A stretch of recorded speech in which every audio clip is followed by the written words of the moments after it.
Kundan kunga vaziyat taranglashib bormoqda. Firibgarlar ko'paydi. Ijtimoiy tarmoqda aldov turli yo'l bilan xalq pulini shilmoqda. Telefon qildi menga, bankdan emush dangal. Menga ilova dedi. Keyin esa bank dedi. Kod yubordik, ang dedi. Keyin menam hang dedim. O'ziqtlagan edim. Tejab yig'ayotgandim. Asraganim shu endi. Hosilimni pul edi. Otam o'ldiradi endi. Eshitinglar meni endi. Har amalda bir saboq. Bundan biroz avvalroq chet elda qanot yozdi. Shunday kiber hujumlar. Boshida aldanishgan, bu yoqda ham odamlar. Keyin hamma tushunib, hushyor bo'la boshladi. Firibgarlar qarmoqni endi bizga tashladi. Minglab qo'ng'iroq bir kunda. Men ham klik ishlataman-da.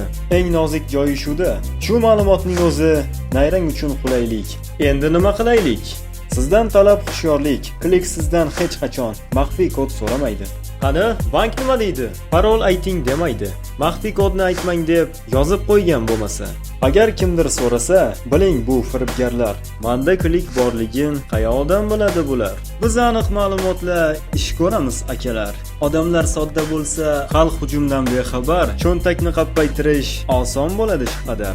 Otang urug'iga ajal, shuncha talandik yetar. Firibgarlar boyishiga ortiq imkon qoldirmang. Bolangizni rizqini firibgarga oldirmang.